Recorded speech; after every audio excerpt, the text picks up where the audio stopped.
역대상 15장.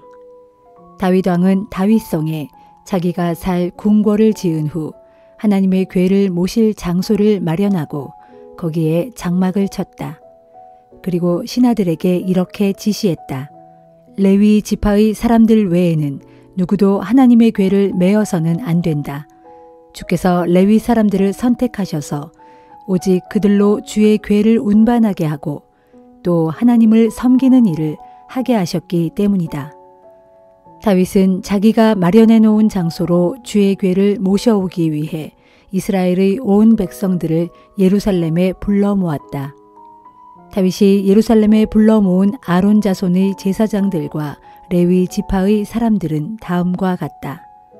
그하스의 자손 중에서는 족장 우리엘과 그의 친족들 120명, 무라리의 자손 중에서는 족장 아사야와 그의 친족들 220명, 게르솜의 자손 중에서는 족장 요엘과 그의 친족들 130명, 엘리사반의 자손 중에서는 족장 스마야와 그의 친족들 200명, 헤브론의 자손 중에서는 족장 엘리엘과 그의 친족들 80명, 그리고 우시엘의 자손 중에서는 족장 암미나답과 그의 친족들 112명이었다.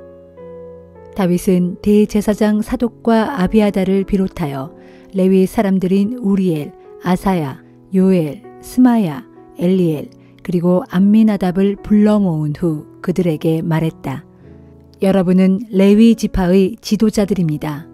그러니 이제 여러분과 여러분의 친족들의 몸을 정결하게 한 뒤에 내가 마련해 놓은 곳으로 주 이스라엘의 하나님의 궤를 모셔오도록 하시오.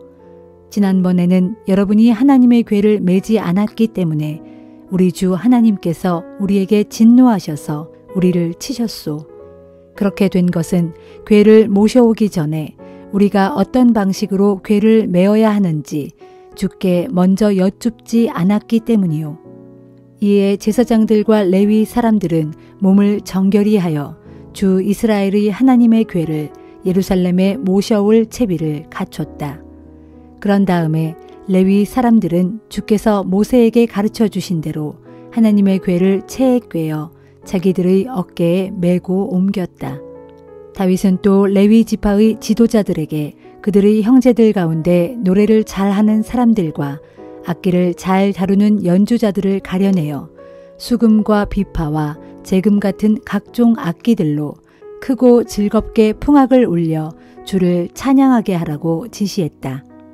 레위 지파의 지도자들은 요엘의 아들 헤만과 베레야의 아들 아삽, 그리고 무라리의 자손 가운데서 구사야의 아들 에단을 뽑아 그들에게 그 일을 맡겼다. 그리고 다음과 같은 레위 사람들을 뽑아 앞의 세 사람을 돕게 했다. 그들의 이름은 이렇다.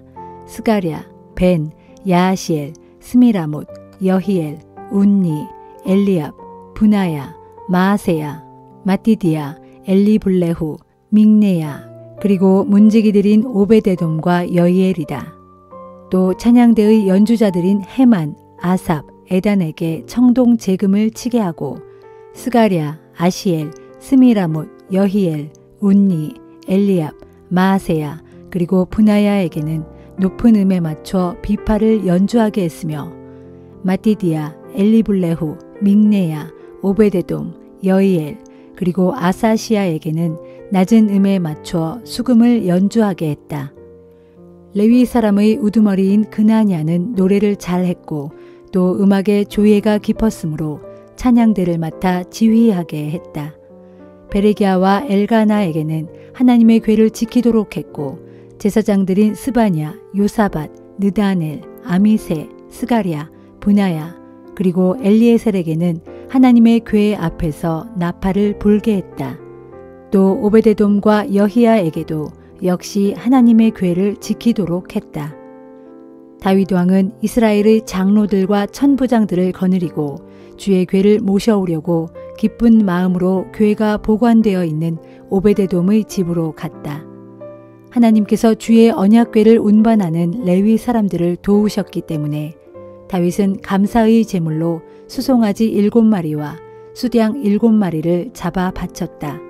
이때에 다윗을 비롯하여 하나님의 궤를 맨 레위 사람들과 찬양대원들과 찬양을 지휘하는 그나냐는 모두 고운 모시로 만든 겉옷을 입었는데 특히 다윗은 겉옷 안에다 고운 모시로 만든 에봇을 입고 있었다. 주의 궤를 메고 예루살렘으로 올라올 때 이스라엘 온 백성은 뿔나팔과 나팔을 크게 불고 재금을 치고 비파와 수금을 힘있게 연주하면서 환호성을 올리며 기뻐하였다. 마침내 주의 언약궤가 다윗성으로 들어오고 있을 때 사울의 딸 미갈이 창가에서 이 광경을 지켜보고 있다가 다윗 왕이 궤 앞에서 덩실덩실 춤추며 기뻐하는 것을 보고는 마음속으로 그를 비웃었다.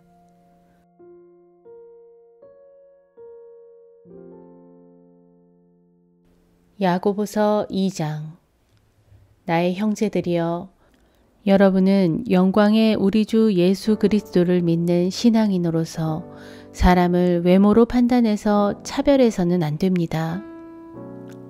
이를테면 만일 여러분의 회당에 값비싼 옷을 입고 금반지를 낀 어떤 사람과 남루한 옷을 걸친 어떤 가난한 사람이 함께 들어왔다고 합시다.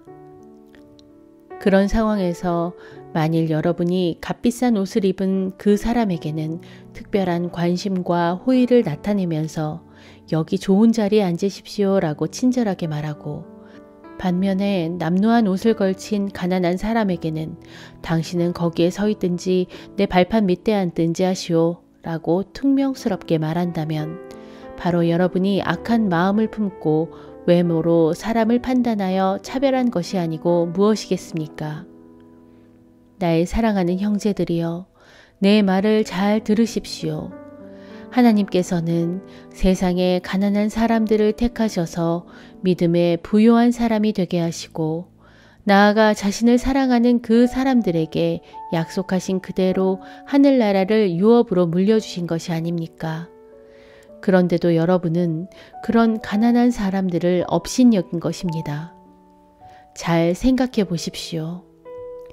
여러분을 학대하는 자들은 부자들이 아닙니까? 또한 여러분을 재판정으로 끌고 가는 자들도 역시 부자들이 아닙니까? 뿐만 아니라 주 예수를 믿음으로써 여러분에게 주어진 고귀한 이름을 비방하는 자들도 역시 부자들이 아니고 누구란 말입니까? 여러분이 성경 말씀에 따라 내 이웃을 내 몸같이 사랑하라는 으뜸 가는 율법을 지킨다면 여러분은 정말 잘하고 있는 것입니다. 그러나 만일 여러분이 외모를 보고 사람을 차별한다면 여러분은 죄를 짓는 것이고 따라서 율법은 여러분을 범법자로 판정할 것입니다.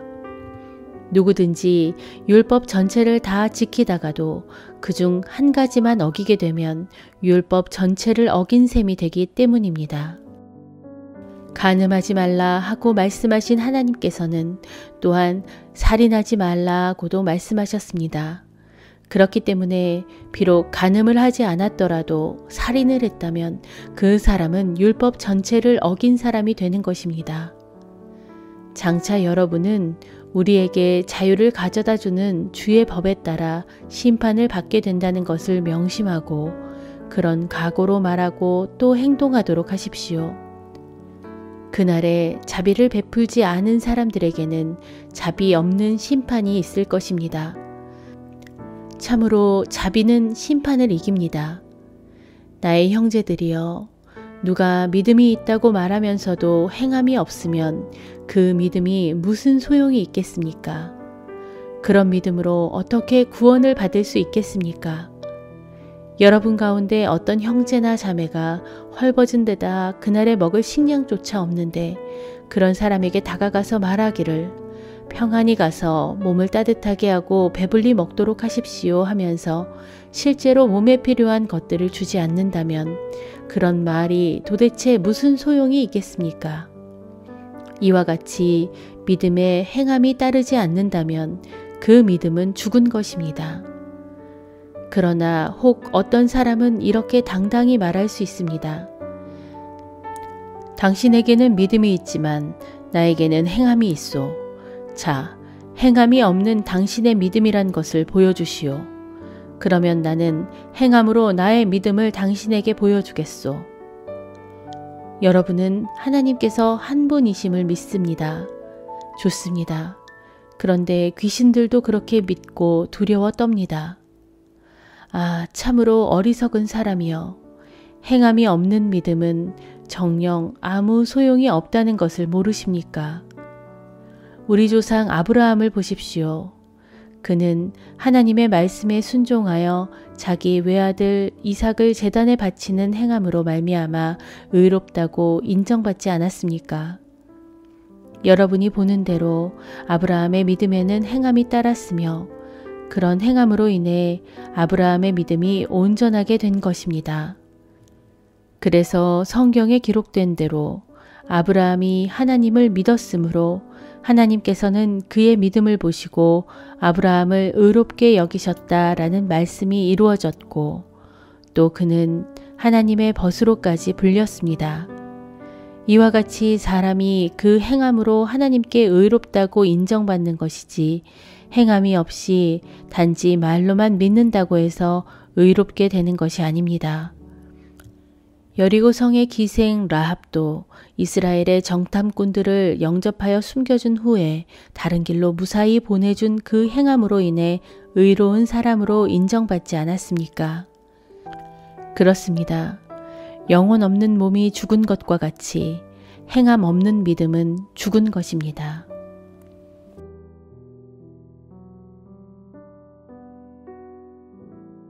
아모스 9장. 내가 환상 가운데서 보니 주께서 제단 곁에 서서 내게 말씀하셨다. 너는 그 문지방이 흔들릴 정도로 성전의 기둥 꼭대기를 3개 쳐서 그 기둥으로 사람들 머리 위에 무너져 내리게 하라. 만일 거기에서 살아남은 자들이 있다면 내가 칼로 그들을 찔러 다 죽일 것이니 아무도 도망할 수 없고 어느 누구도 피하지 못할 것이다. 그들이 땅을 파서 무덤까지 내려간다고 해도 내 손이 거기서 그들을 끌어올릴 것이고 그들이 하늘로 날아 올라간다고 해도 내가 거기서 그들을 끌어내릴 것이다. 그들이 갈멜산의 꼭대기에 숨을지라도 내가 거기서 그들을 찾아낼 것이고 그들이 내 눈을 피하여 바다 맨 밑바닥에 몸을 숨기더라도 내가 거기서 뱀에게 명령하여 그들을 물어 죽이게 할 것이다. 그들이 대적들에게 사로잡혀 먼 땅으로 끌려가더라도 내가 거기서 대적에게 명령하여 칼로 그들을 찔러 죽이게 할 것이다. 그렇다. 내가 그들의 죄악으로 인하여 그들에게 복을 주기기 위해서가 아니라 재앙을 내리기 위해서 그들을 끝까지 주시하고 추적할 것이다. 전능하신 만군의 주 하나님께서 땅에 손을 대시면 온 땅이 녹아내리니 그 땅에 사는 모든 사람들이 통곡한다. 참으로 그분께서는 온 땅으로 하여금 넘쳐 흐르는 이집트의 나일 강물처럼 위로 쑥 솟구쳐 오르게 하셨다가 다시 아래로 푹 가라앉게 하시는 분이시다. 저 높은 하늘에 자기 보좌를 베푸시고 저 낮은 땅에 기초를 놓으시며 저 깊은 바닷물을 불러 올려서 땅 위에 쏟으시는 분. 그분의 이름은 바로 주님이시다. 주께서 말씀하셨다. 이스라엘 백성들아, 지금의 너희 모습은 내게 구스 사람들과 다를 것이 하나도 없다. 내가 이스라엘 백성을 이집트 땅에서 이끌어낸 것처럼 블레셋 족속도 갑돌 땅에서 아람 사람도 길 땅에서 이끌어내지 않았느냐. 보라, 나 주의 두 눈은 죄를 짓는 나라를 지켜보고 있다가 그 나라를 땅 위에서 없애버릴 것이다. 하지만 내가 야곱의 집, 곧 이스라엘을 완전히 멸망시키지는 않을 것이다. 이것은 나 주의 말이다. 내가 이제 명령을 내려 온 세상 문민족들로 하여금 타작마당에서 곡식을 채질하듯 이스라엘 백성을 채질하게 할 것이다. 그러나 이스라엘 백성 가운데 알갱이는 하나도 땅에 떨어지는 일이 없을 것이다. 만일 내 백성 가운데서 누구든지 재앙이 우리를 덮치거나 우리에게 미치지 않을 것이다 하고 속여 말하는 자가 있다면 그 죄인은 반드시 칼에 찔려 죽을 것이다. 장차 그날에 내가 다윗의 무너진 장막을 일으키고 그 부서진 곳은 전부 수리할 것이다. 허물어져 폐허가 된 곳을 다 복구하여서 다시 옛적처럼 다윗의 장막을 영광스럽게 일으켜 세울 것이다. 그리하여 내 백성 이스라엘로 하여금 에돔 족속 가운데서 살아남은 자들과 또 내 이름을 부르는 모든 민족들, 곧 내게 속한 모든 족속들을 차지하게 할 것이다. 이것은 이 모든 일을 행하실 주께서 하신 말씀이다. 주께서 말씀하신다.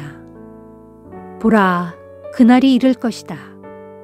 그때가 되면 곡식을 수확하자마자 곧바로 쟁기로 밭을 갈아야 할 것이고 씨를 뿌리자마자 포도를 밟아 포도주를 만들어야 할 것이다. 정녕 그때에 산마다 다디단 포도주가 뚝뚝 떨어질 것이고 언덕마다 기름진 젖들이 철철 흘러넘칠 것이다.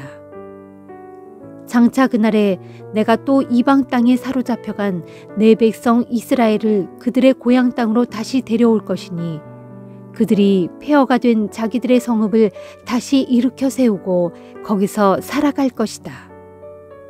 그들이 또 그 땅에서 포도원을 가꾸어 포도주를 마실 것이고 과수원을 일구어 과일을 먹을 것이다.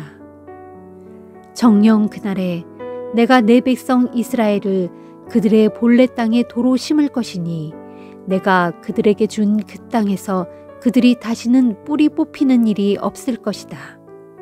이것은 너희 하나님이신 나 주의 말이다.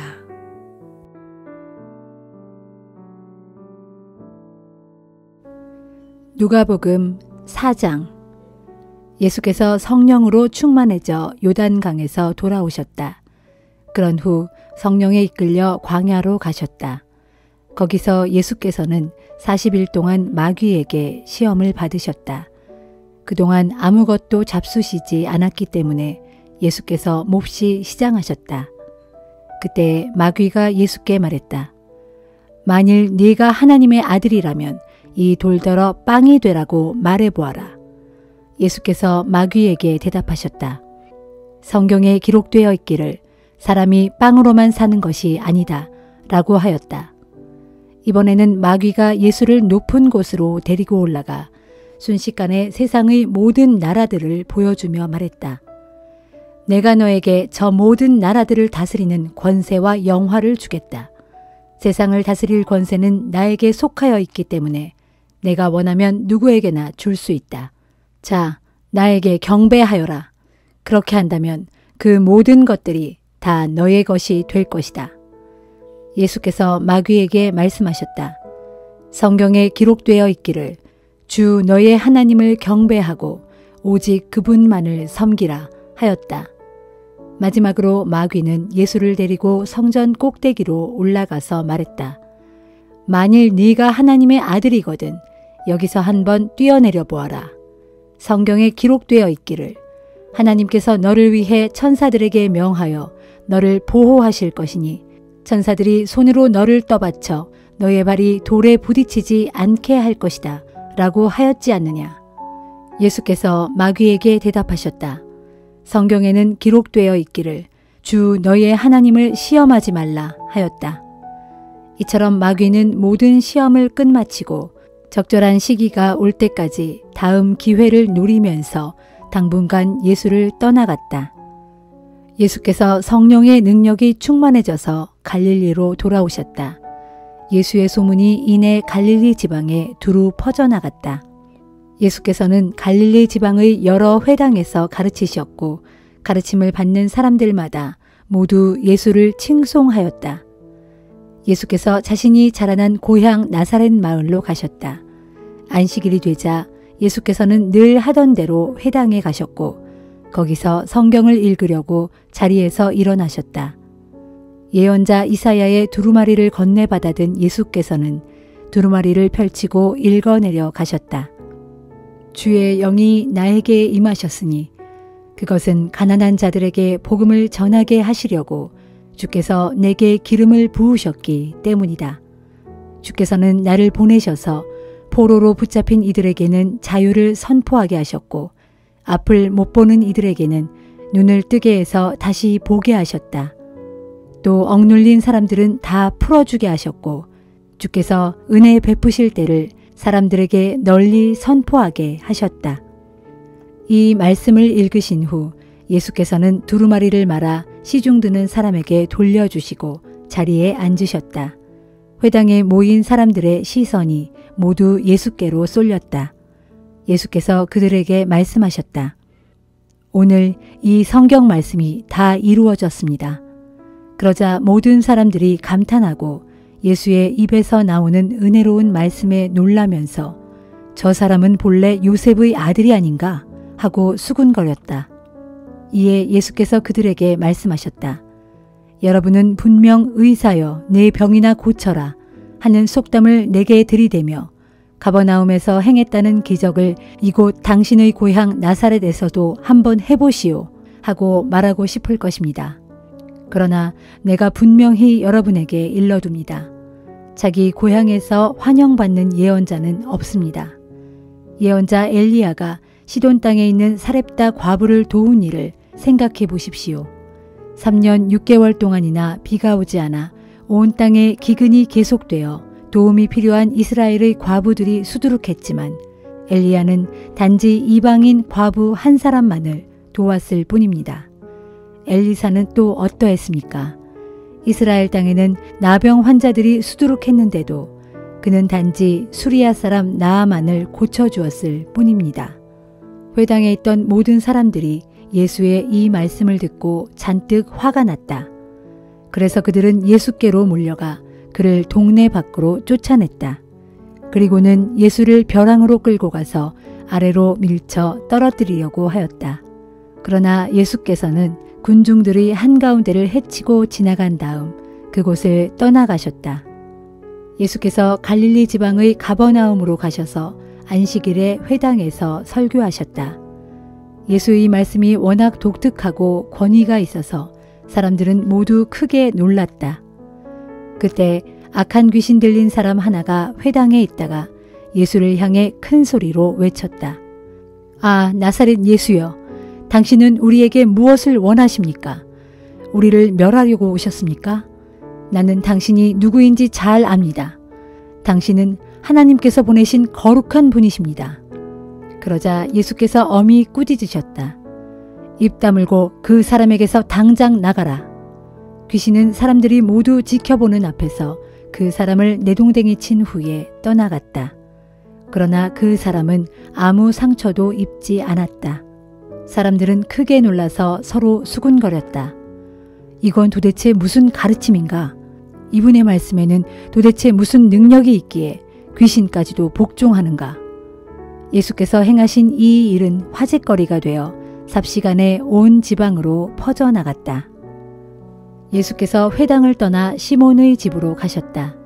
마침 시몬의 장모가 심한 열병을 앓고 있어서 사람들이 그녀를 고쳐달라고 예수께 청했다.